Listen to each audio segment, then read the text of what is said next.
ماریا په یوه لویه ډبره کېناسته. ورو یې وویل څومره لاره پاتې ده؟ سړي ورته وکتل. د نجلۍ له خړ ټکري راوتلی تور پیکی لوند و. پر سپین تندي یې څو تاره لانده ویښته سریښ و او پر زنه پورې یې د باران یو روڼ څاڅکی ځړېده. شېرګل ځمکې ته وکتل. ویې ویل دومره وخت نه لرو، باید 8 بجو ته ځانونه ور ورسوو. یاله. له دې سره ولاړ شو. پښه یې وښویېده. پر کیڼ اړخ پرېوت خو بیرته ژر ودرېد. ماریا په بیړه وویل ژوبل خو نه شوې؟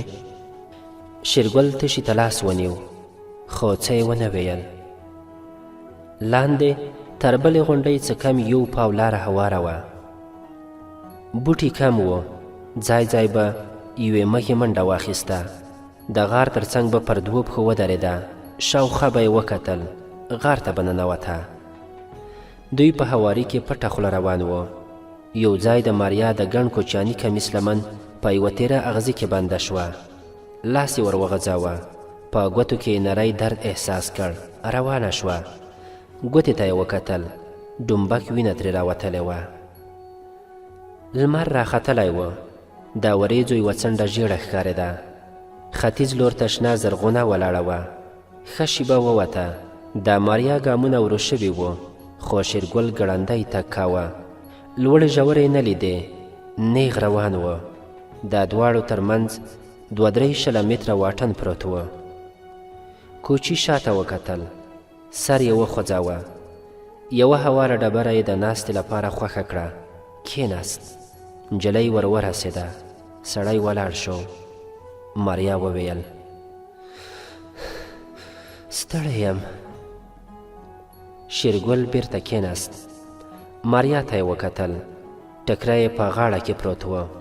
نري باد یې تور ویښته یوې بلې خواته اړول. شېرګل ګړۍ ته وکتل. ماریا په بیړه وویل څو بجې دي؟ شېرګل یوه شیبه غلی و. وروسته یې سړه ساه واخیسته. 3 پاوه وخت لرو. ماریا په خواره خوله وویل دمه کولی شم؟ کوچي د هو په نښه سر وخوځاوه. ماریا وویل مننه. د شېرګل سر وځړېد. ماریا مخامخ وکتل. باران درېدلی و. د لمر وړانګې پر لندو غونډیو لګېدلې. هر څه پرې وللي ښکارېدل. پر سپاندو او اغزیو پورې رڼو څاڅکو ټال خوړ. شېرګل په مړاوي غږ وویل یاله. ماریا ولاړه شوه. دواړو حرکت وکړ. شیبه وروسته د غونډۍ سر ته وختل. د غونډۍ سر تر ډېره هوار و. تګ دومره زور نه غوښت. دوی په اسانۍ سره ګامونه اخیستل. په لنډ وخت کې یې ډېره لاره ووهله خو وروسته یې یوه هسکه مخې ته ودرېدله. دا غونډۍ تر تېرو غونډیو لوړه وه. تیرې ډبرې یې درلودې. تکې تورې. رنګ یې د سکرو غوندې و. ماریا په بیړه وپوښتل څومره لاره لا پاتې ده؟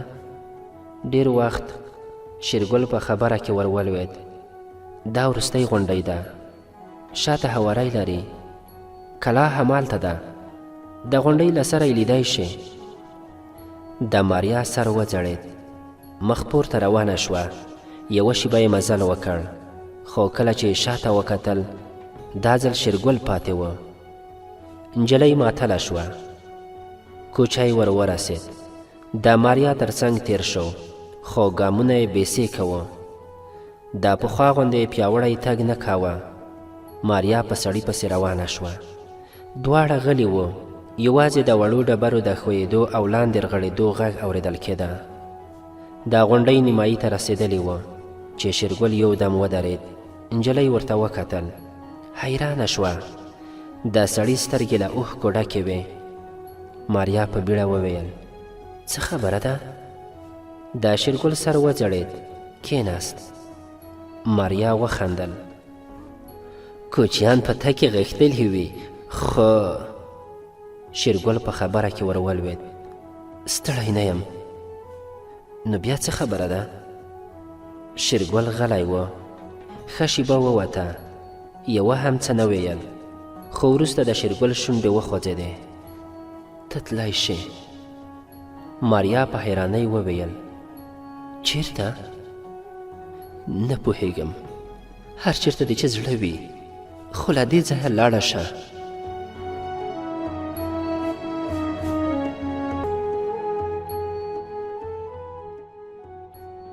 نجلۍ د هغه تر څنګ کېناسته.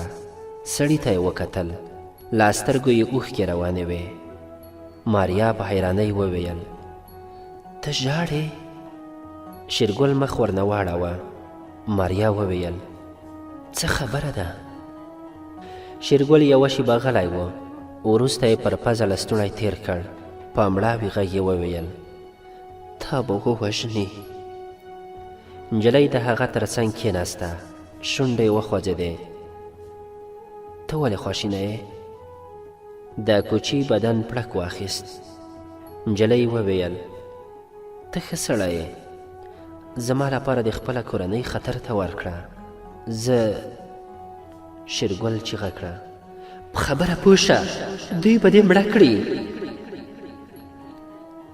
ماریا غلې وه. وروسته یې وویل خدای ته به یې پرېږدو، راځه. له دې سره ولاړه شوه. 2-3 ګامه یې واخیستل. شېرګل چیغه کړه ته لیونۍ یې؟ ماریا ورته وکتل. سړی ځای پر ځای ناست و. ورغله، د کوچي تر څنګ ودرېده.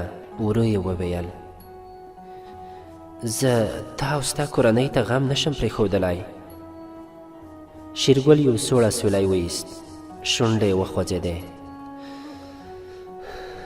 ځم، وطن پرېږدم، خو ته له دې ځایه لاړه شه. ماریا یوه شېبه غلې وه. وروسته یې په حیرانۍ وویل ولې؟ ته زما لپاره ولې دومره لویه قرباني ورکوې؟ ها؟ د شېرګل سر ځوړند و. ماریا وویل ته خو پوهېږې زه هیڅ نه لرم، تا ته پیسې نشم درکولی. شېرګل رډ رډ ورته وکتل. یو دم یې چیغه کړه پیسې په بلا وهم. نو بیا ولې ځان خطر ته ورکوې؟ ها؟ د شېرګل سر وځړېد. ماریا وویل راته ووایه. شېرګل غلی و. ماریا خپله خبره تکرار کړه راته ووایه. شېرګل چیغه کړه ته مې خوښېږې.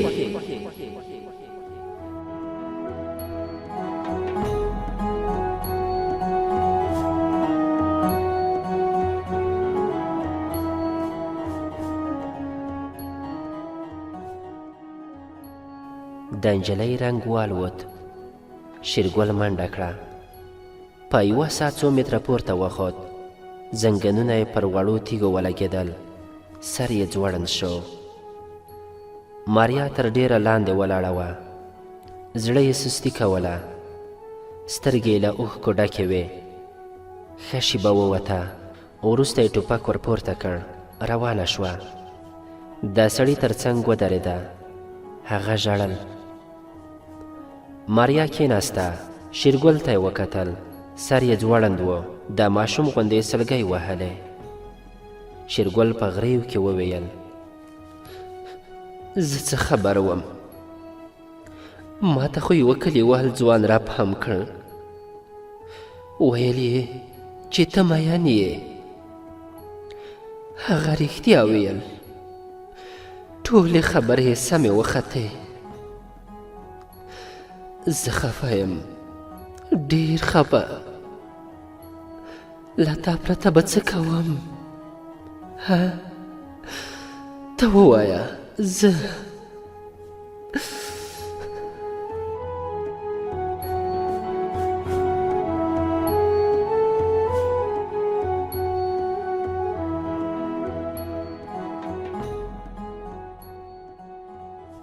ویې ژړل او خبرې یې پرې شوې. د نجلۍ سترګې ډکې ډکې کېدې. ښه شېبه ووته. شېرګل سونګېده. نجلۍ غلې وه. وروسته ماریا د کوچي پر اوږه لاس کېښود. ورو یې وویل راځه ناوخته شو. شېرګل په پښو ودرېد. سر یې ځړېدلی و. مخ پورته روان شو. ماریا ټوپک اوږې ته کړ. په سړي پسې روانه شوه. شیبه وروسته د غونډۍ سر ته وخته. شېرګل ځوړند سر ناست و. نجلۍ مخامخ وکتل. تر ډېره هواره دښته وه. وروسته شنې کروندې ښکارېدلې. ورپسې خړ کورونه پراته وو. ماریا غاړه اوږده کړه. غټو ډبرو د غونډۍ لمنه پټه کړې وه. نجلۍ د کوچي تر څنګ کېناسته. هغه ورو ورو سلګۍ وهلې. نجلۍ په مړاوي غږ وویل زه ستا په درد پوهېږم. ستا مېړانه هم نشم هېرولی. خو نجلۍ غلې شوه. شېرګل په غريو کې وویل ما نه غوښتل خو بس نو زړه دی پام مې نه و. نه پوهېږم ولې خو ته مې ښه ایښې. ماریا په خبره کې ور ولوېده خو غلې شوه. شېرګل پر خپله پزه لستوڼی تېر کړ. ورو یې وویل اوس هم وخت لرې. له دې ځایه لاړه شه.